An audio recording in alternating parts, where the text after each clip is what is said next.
When transporting pets to a veterinary appointment or grooming service, what are the key factors that should be considered to ensure the pet's safety and comfort during the journey? Explain how these factors relate to pet sitter liability and ethical standards. Answer: transporting pets to appointments requires careful consideration of both safety and comfort. The following factors should be prioritized. Crate or carrier use. Pets should always be transported in a properly sized, secure crate or carrier to prevent injury. The crate should have adequate ventilation and non-slip surfaces to ensure comfort during travel. Safety precautions. The pet should be restrained properly within the vehicle. Unrestrained pets can cause distractions for the driver and face higher risks in case of sudden stops or accidents. Temperature and ventilation. The environment inside the vehicle must be comfortable. Pet sitters should ensure the temperature is maintained at a safe level for the specific pet and that the vehicle is properly ventilated. Health considerations. Before transport, the pet's health should be checked. If the pet has specific medical needs or is under treatment, the sitter should carry any necessary medications and documentation. From an ethical standpoint, the pet sitter is responsible for ensuring that these safety guidelines are followed to prevent harm as stated in the National Association of Professional Pet Sitters (NAPS) Code of Ethics. A pet sitter is transporting a dog to a veterinary clinic when the dog suddenly becomes ill and shows signs of distress. What should the pet sitter do to manage this situation effectively and minimize risk to the pet? Include relevant guidelines that the pet sitter must follow. Answer: in the event of a travel emergency, the pet sitter must act quickly and effectively to ensure the pet's safety. The following steps are crucial. Immediate response. The sitter should assess the pet's condition immediately. If the signs of distress are severe, g. difficulty breathing, seizures, vomiting, the sitter should call the vet or emergency services for advice on how to handle the situation while en route. Minimize stress. Calm the pet as much as possible. If the pet is experiencing anxiety, it may worsen the distress. The sitter should speak in soothing tones and, if safe, pull over to provide reassurance. Contacting professionals. If the condition requires medical attention, the sitter should contact the nearest vet or animal hospital. The sitter should carry emergency contact information, including the client's vet, to ensure immediate action can be taken. Record keeping. All details of the incident, including symptoms, actions taken, and any advice received from professionals, should be documented. This is important for liability purposes and to inform the pet owner about the situation. How can pet sitters effectively manage their reputation on social media and online review platforms to attract new clients while maintaining professional ethics? Answer: reputation management on social media and review platforms is crucial for pet sitters to maintain a professional image and attract new clients. Effective strategies include regular engagement, posting consistent, quality content that highlights the sitter's expertise, experience, and services, e.g., pet care tips. Customer testimonials can help attract positive attention. Engaging with followers by responding to comments and messages fosters trust. Requesting reviews. After a pet sitting service, pet sitters should encourage clients to leave positive reviews on platforms like Google, Facebook, or specialized pet care websites. Positive reviews build credibility and showcase professionalism. Handling negative feedback. Negative reviews should be addressed calmly and professionally. Pet sitters should apologize for any issues, offer solutions where appropriate, and demonstrate a willingness to improve. Transparency and ethics. Pet sitters should avoid misleading claims about their services. They must ensure that all posts or reviews adhere to ethical standards as specified by the NAPPS Code of Ethics, which requires honesty in advertising and representation. Sarah is a professional pet sitter who has agreed to transport a client's two cats to a veterinary clinic for their annual checkup. During the journey, one of the cats escapes from its carrier and causes a commotion in the vehicle. Sarah is unsure about how to handle the situation. What steps should Sarah take to manage the situation and ensure the cats are safely transported to the clinic? Include any relevant safety protocols and legal responsibilities. Answer: Sarah should follow these steps. Immediate action. Sarah should pull over safely to the side of the road to prevent any further distractions or accidents while driving. She should then carefully secure the loose cat without causing harm, ensuring that the cat is safely returned to the carrier. Safety protocols. Once the cat is contained, Sarah should check for any injuries or signs of stress. It may be advisable to contact the vet for advice, especially if the cat appears injured or agitated. Preventive measures for future transport. Sarah should ensure that both cats are securely fastened in properly sized and sturdy carriers before traveling. It's also important to ensure the carriers are in good condition to prevent future incidents. Documentation and liability. Sarah should inform the pet owner immediately about the incident and document everything, including the behavior of the cat, the actions taken, and any advice from the vet. From a liability perspective, Sarah must follow the NAPPS Code of Ethics and the liability clauses in her service agreement with the client. This documentation can protect her from potential legal issues. What other primary considerations a pet sitter must account for when preparing a pet for a long-distance trip, and how does the sitter ensure the pet's well-being during travel? Answer: when preparing a pet for a long-distance trip, the pet sitter must ensure the following. Health check. Before the journey, the sitter should ensure that the pet is healthy enough for travel. This may include a vet checkup, updating vaccinations, and verifying that the pet has no medical conditions that could be aggravated during travel. Proper identification. The pet should have a collar with an ID tag containing the pet's name and contact information. Microchipping is also recommended for added security. Comfort and safety. The sitter should provide a travel crate that is large enough for the pet to stand, sit, and turn around in. The crate should be well ventilated, sturdy, and escape-proof. Pets should be kept hydrated, and food should be offered at appropriate times. Behavioral training. Some pets may require behavioral adjustments before travel. Desensitization to crates or travel may be necessary in advance. Emergency plan. The sitter should have emergency contacts for veterinary care and a plan for dealing with any sudden health issues that arise during the trip. From a legal and ethical standpoint, the pet sitter should adhere to the guidelines laid out in the NAPPS Code of Ethics, ensuring that the pet's well-being is prioritized throughout the journey. This includes ensuring comfort, safety, and health during long-distance travel. In what ways can a pet sitter maintain professional boundaries with clients while ensuring excellent service delivery? Discuss any ethical considerations and guidelines provided by professional organizations. Answer: maintaining professional boundaries while delivering high-quality service is essential for building long-term relationships and trust with clients. Key points to consider include clear communication.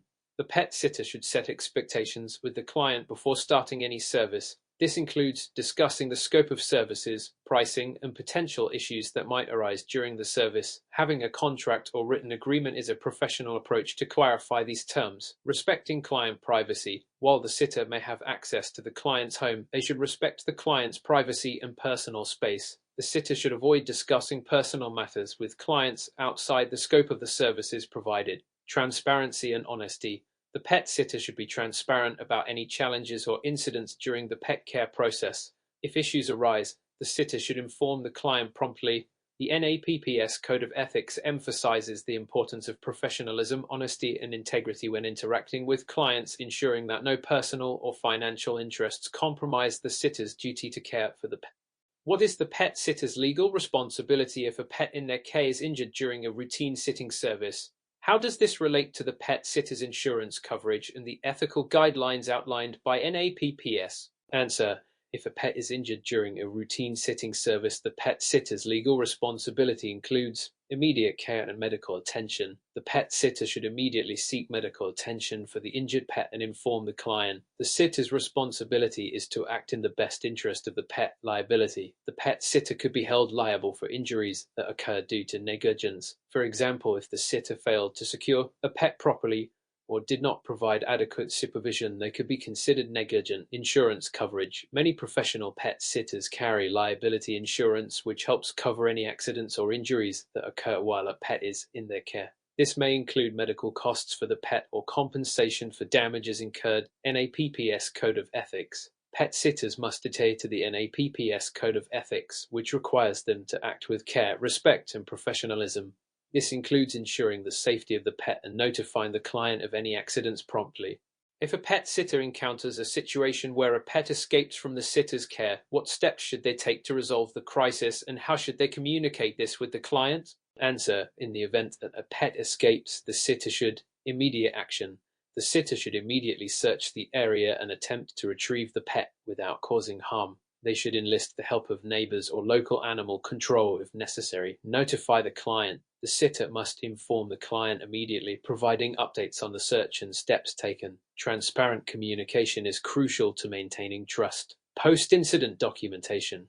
Once the pet is safely retrieved, the sitter should document the incident, noting the time actions taken and the pet's condition. This ensures clarity and helps the pet sitter learn from the situation. Ethically, the sitter must follow the NAPPS Code of Ethics by acting quickly, responsibly, and transparently. Liability may arise if the pet's safety was compromised due to negligence, and this can be addressed through professional insurance. What are the legal and ethical implications of using social media platforms to market pet sitting services, and how should a pet sitter ensure compliance with industry standards? Answer: when marketing services on social media, pet sitters should truthful representation.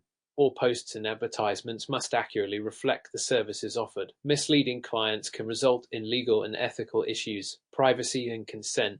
If the sitter shares photos or videos of pets under their care, the sitter must obtain written consent from the pet owner before posting. This ensures compliance with privacy regulations. Compliance with advertising laws. Pet sitters must comply with local advertising laws, including the Federal Trade Commission (FTC) guidelines on advertising and endorsements. False claims or deceptive practices can result in legal penalties. NAPPS Code of Ethics. Pet sitters should ensure that their marketing practices align with ethical standards by avoiding exaggerated claims or unverified information. They should always promote their services in a way that is respectful and transparent. What health checks and documents should be prepared before traveling with a pet on an international flight, and how do these regulations vary between countries? Answer: before traveling internationally with a pet, pet sitters must ensure the following. Health certificate. The pet must have a valid health certificate issued by a licensed veterinarian confirming the pet is fit for travel and free from contagious diseases. Vaccinations. Some countries require proof of specific vaccinations, such as rabies, before entry. The pet sitter should verify vaccination requirements for the destination country well in advance. Microchipping and identification. Microchipping is often required, and pets should have proper identification, including an ID tag with contact information. Travel regulations by country. Different countries have varying requirements for pet travel. For example, the European Union has strict rabies vaccination rules for entry, while some countries may require quarantine periods for pets arriving from certain regions. Pet sitters must familiarize themselves with international pet travel regulations and ensure compliance with the regulations of the destination country to prevent any travel disruptions or legal issues. What are the key challenges a professional pet sitter may face when scheduling and managing appointments for multiple clients, and how should they address them to ensure operational efficiency? Answer: when managing multiple appointments, a pet sitter faces challenges such as conflicting schedules, last-minute changes, and overbooking. To address these issues, it's essential to use a scheduling system. Implementing a reliable scheduling software or app can help avoid double booking and ensure that pet sitting services are well organized. Popular tools can send reminders to both the pet sitter and the client, reducing missed appointments. Clear communication. Setting expectations upfront with clients about the time slots available, cancellation policies, and any potential delays is critical to avoiding misunderstandings. Buffer time. To account for travel time between appointments or potential delays, it's best practice to schedule buffer time. This ensures a smooth transition from one appointment to the next. Contingency plans. Always have a backup plan in case of emergencies, such as having an assistant or a network of pet sitters who can cover for you in case of urgent scheduling conflicts. Why is expectation setting crucial in the communication process with pet owners, and what steps can a professional pet sitter take to ensure these expectations are effectively managed? Answer: expectation setting is crucial to building a trusting relationship with pet owners and ensuring that both parties understand the scope of services, costs, and potential issues. Without clear expectations, misunderstandings can arise, leading to dissatisfaction or even the loss of clients. Steps for effective expectation setting include clear service agreement. Pet sitters should establish a written service agreement that outlines services provided, e.g., pet feeding, walking, administering medication, expected visit durations, and specific pet care instructions. Pricing transparency.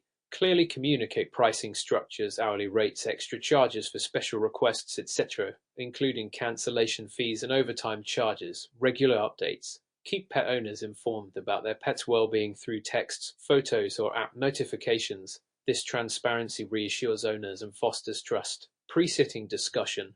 Meet with the pet owner before the first sitting to discuss pet behavior, routines, and emergency procedures. This ensures alignment between the sitter and the client's expectations. What are the legal and practical requirements for maintaining records and documentation in a pet sitting business, and what specific details should a professional pet sitter document?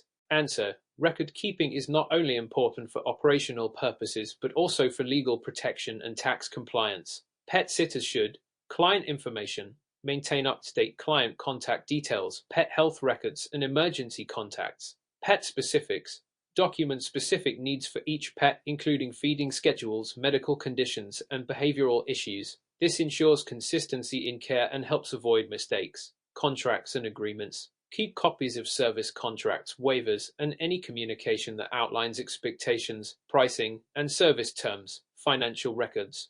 Document all transactions related to billing, including invoices and receipts. These records will be crucial for tax purposes and managing business finances. Confidentiality. Records should be stored securely, ensuring that client and pet information is confidential.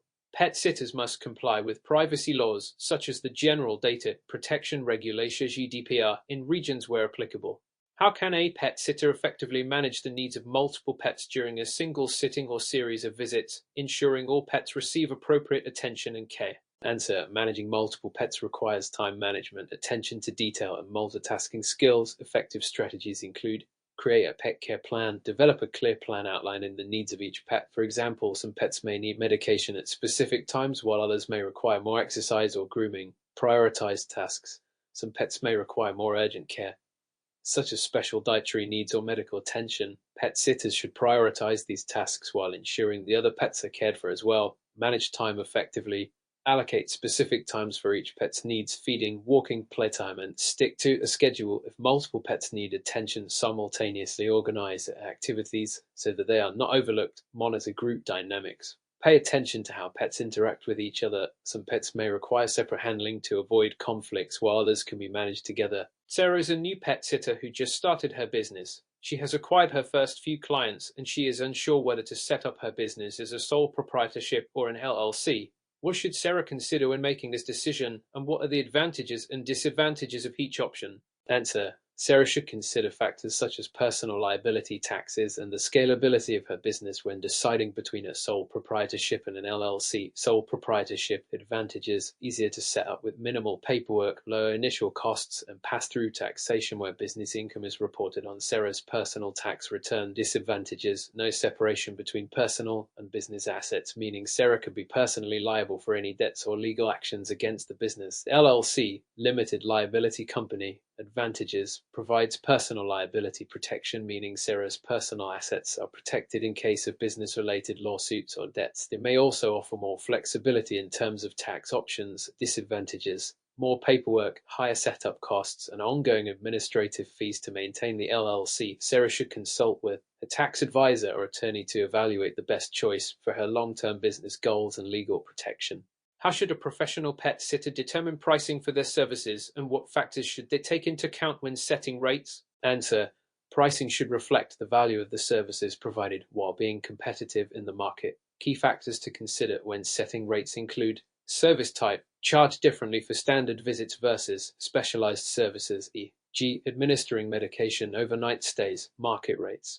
Research local competitors to ensure pricing aligns with industry standards, adjusting for the quality of service and reputation. Costs of operation. Factor in business costs such as transportation, insurance, supplies, and taxes. A pricing strategy should cover these expenses while ensuring profitability. Travel time and distance. If a pet sitter must travel long distances to serve a client, they may need to charge an additional fee for transportation. Premium services.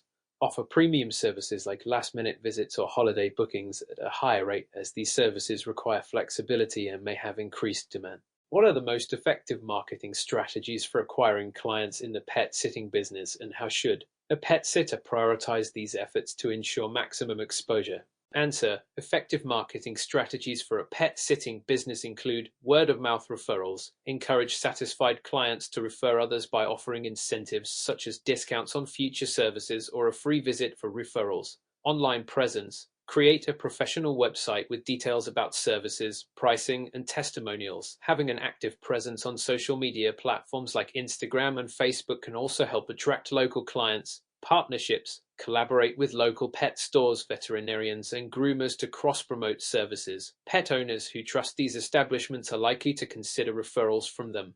Local advertising. Use flyers, business cards, and local online classifieds such as Craigslist to advertise services within the community. Online pet sitting directories. List your services on pet sitting directories and apps to increase visibility. Why is client retention critical in the pet sitting business, and what strategies can a pet sitter use to foster long-term relationships with clients? Answer: client retention is more cost-effective than constantly acquiring new clients, as repeat business ensures steady income. Strategies for retaining clients include consistent service quality. Always provide reliable, high-quality service that meets or exceeds client expectations. Personalized care.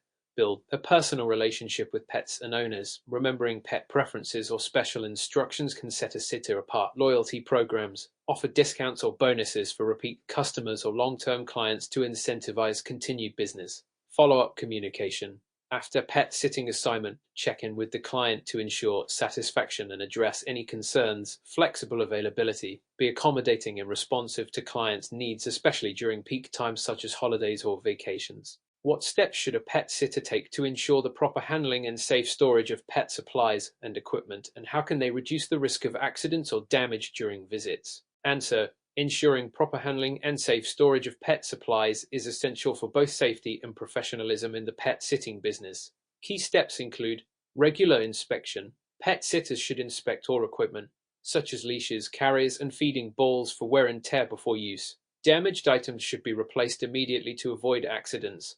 Proper storage. Supplies should be stored in a clean and organized manner. Pet food should be stored in sealed, pet-proof containers, while medication should be kept in secure, labeled containers. Inventory management. Keeping an up-to-date inventory of supplies ensures that the sitter is prepared for each visit, avoiding last-minute runs to the store and ensuring pets' needs are met. Safety protocols. When using unfamiliar equipment or supplies provided by clients, sitters should confirm that the items are safe and in good working condition. Training in proper equipment use is essential to avoid injuries. Emergency procedures. Having an emergency kit on hand with first aid supplies and knowing how to handle accidents or injuries is critical. This prepares the pet sitter for unexpected situations. Why is client confidentiality so important in the pet sitting business, and what practices can a pet sitter implement to ensure they maintain trust with their clients? Answer: client confidentiality is critical because pet sitters often handle sensitive information about clients' personal lives, homes, and pets. Maintaining confidentiality fosters trust and strengthens the professional relationship. Secure storage. Pet sitters should store client information securely, whether digitally using encrypted systems or physically locked cabinets. Clear privacy policies. Clients should be informed about how their data will be used, stored, and protected. Clear communication about confidentiality policies helps reassure clients that their information is safe. Non-disclosure agreements (NDAs). For high-profile clients or those with particular privacy concerns, pet sitters can offer NDAs to legally protect both parties.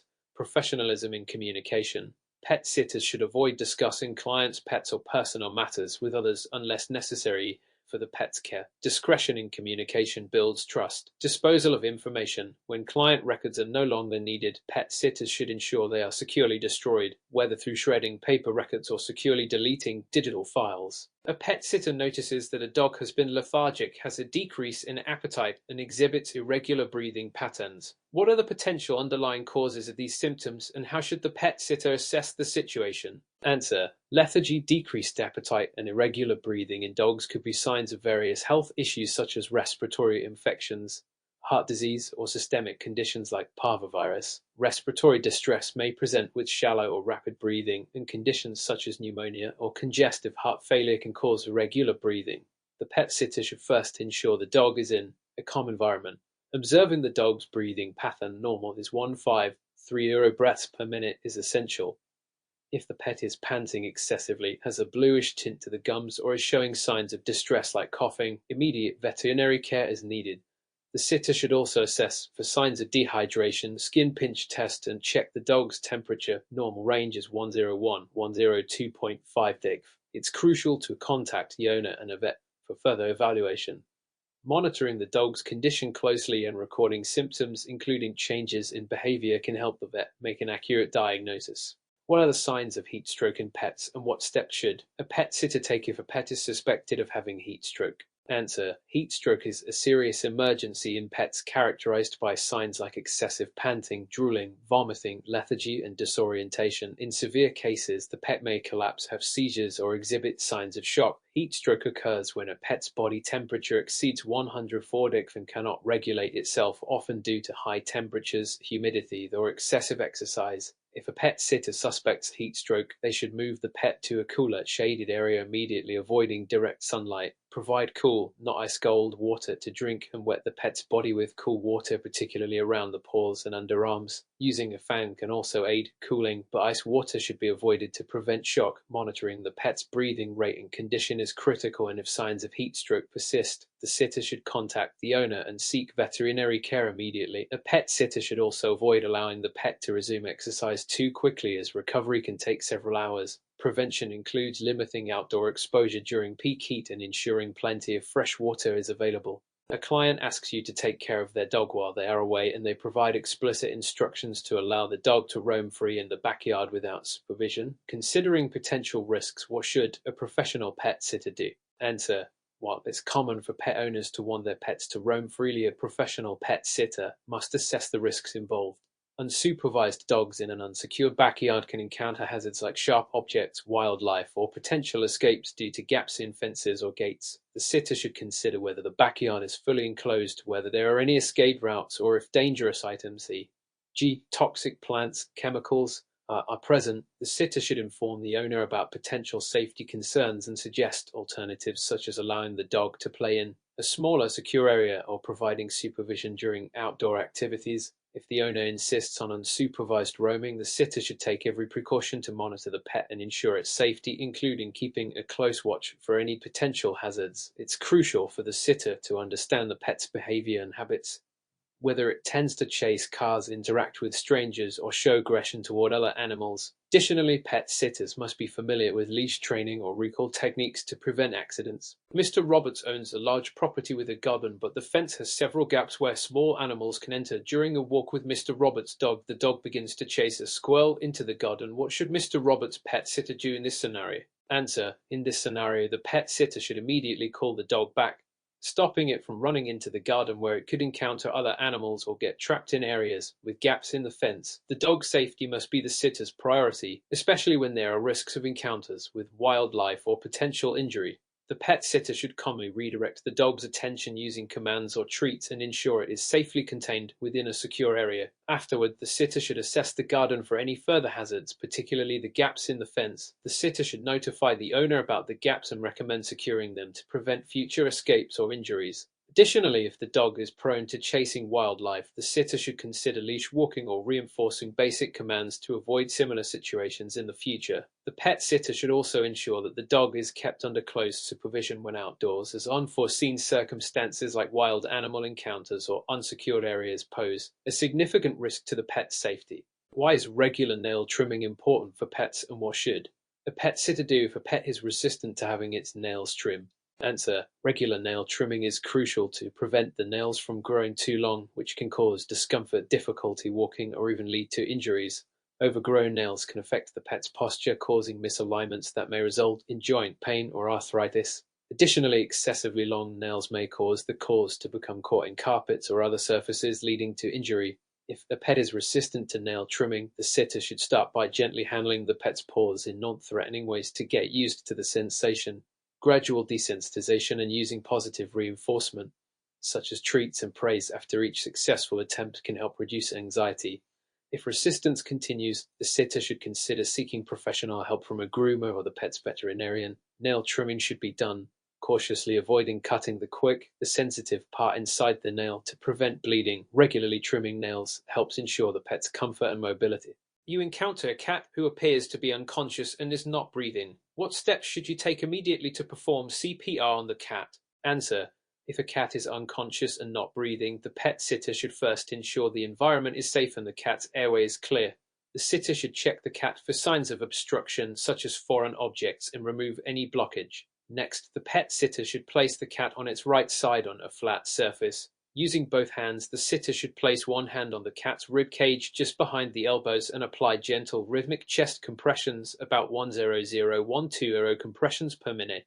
After 30 compressions, the sitter should give the cat rescue breaths by covering the cat's mouth and nose with their own mouth, ensuring a good seal. If the cat begins to breathe, the sitter should monitor it closely and transport it to a veterinarian as soon as possible. During CPR, the sitter should remain calm as prompt and effective action is crucial.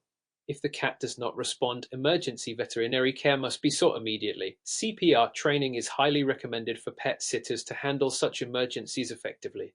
When preparing a diet plan for a senior dog with arthritis, what key factors should a pet sitter consider to ensure the dog's health and comfort? Answer: for a senior dog with arthritis, a balanced diet is crucial to alleviate discomfort and support joint health. The pet sitter should focus on providing foods rich in omega-3 fatty acids, glucosamine and chondroitin, which help reduce inflammation and maintain joint function. Adding antioxidants and vitamins like vitamin E and C can also promote overall health. Weight management is important since excess weight can exacerbate arthritis symptoms, so ensuring the dog receives the right portion size is key. The pet sitter should also ensure the dog has a comfortable, soft sleeping area and sufficient exercise to maintain joint mobility without overexerting the pet. It's important to consult the dog's veterinarian for tailored dietary recommendations based on the dog's specific health status. Additionally, high-quality, easily digestible protein sources should be prioritized, while any artificial additives, grains, or fillers should be avoided. Regular monitoring of the dog's mobility and behavior can help ensure the diet is working and the dog remains comfortable. Mrs. Harris owns a 13-year-old blind cat with limited mobility. What specific steps should a pet sitter take to ensure the safety and well-being of the cat during their care? Answer: for a senior blind cat with limited mobility, the pet sitter should ensure that the environment is safe, quiet, and comfortable. The sitter should minimize any potential hazards like furniture with sharp edges or items that the cat could trip over. Since the cat is blind, the sitter should maintain a consistent routine, including the location of food, water, and litter boxes to prevent confusion and ensure easy access. The sitter should avoid sudden changes in the pet's environment, as this can cause stress and disorientation. Soft, accessible bedding is important for comfort, and the pet sitter should assist the cat in getting around, ensuring pathways are clear of obstacles. Gentle handling is crucial to prevent injury, and the sitter should provide plenty of affection and verbal cues to help the cat feel secure. Regularly monitoring the cat for any signs of discomfort or stress is important, as health issues may arise with older pets. Additionally, the sitter should consult with the owner for any special needs or care requirements. During a routine checkup, a pet sitter notices a cat with excessive scratching, hair loss, and red, inflamed skin. What are the likely causes of these symptoms and what actions should the sitter take? Answer: excessive scratching, hair loss, and red, inflamed skin in a cat are common symptoms of skin allergies or parasitic infestations. The most likely causes include flea infestations, mange caused by mites, or food allergies. Flea bites often lead to itching, hair loss, and inflammation, while mange can cause intense itching and lesions on the skin. Food allergies can also lead to skin irritation that they may present in combination with digestive issues. The pet sitter should examine the cat for visible signs of fleas, such as flea dirt, small black specks, or the presence of the fleas themselves. If fleas are found, the sitter should inform the owner and recommend that the cat be treated with flea medication. If no fleas are visible, the sitter should check for other causes, such as signs of mange or irritation from a poor diet. Regardless of the suspected cause, the sitter should recommend a veterinary consultation for a proper diagnosis and treatment plan. The cat should also be prevented from further scratching, as this can lead to secondary infections. The pet sitter should ensure that the cat's living environment is clean and free from allergens. Mr. Turner's dog, a large breed, has suddenly developed difficulty breathing and seems to be in pain after a long walk. What should the pet sitter do in this emergency situation? Answer: difficulty breathing in a dog, especially after exercise, is a serious concern, particularly for large breeds prone to conditions like bloat, gastric torsion, or heart disease. In this situation, the pet sitter should first check for visible signs of distress, such as rapid breathing, excessive drooling, or the dog's abdomen appearing bloated or distended. If bloat is suspected, the dog should be rushed to the veterinarian immediately, as this condition can be life-threatening and requires immediate medical intervention. If the dog's breathing is shallow or labored, the pet sitter should place the dog in a calm and quiet environment, ensuring it has access to water and reducing physical activity. It is important to avoid giving the dog food or water excessively, as this can aggravate the condition. The pet sitter should contact the owner immediately to inform them of the situation and seek veterinary care. If the dog's condition worsens, i.e., difficulty standing, collapse, the sitter should call emergency services or take the dog to the nearest animal hospital. Preventing excessive physical exertion in large or older dogs, particularly in hot weather, is crucial to avoid such emergencies.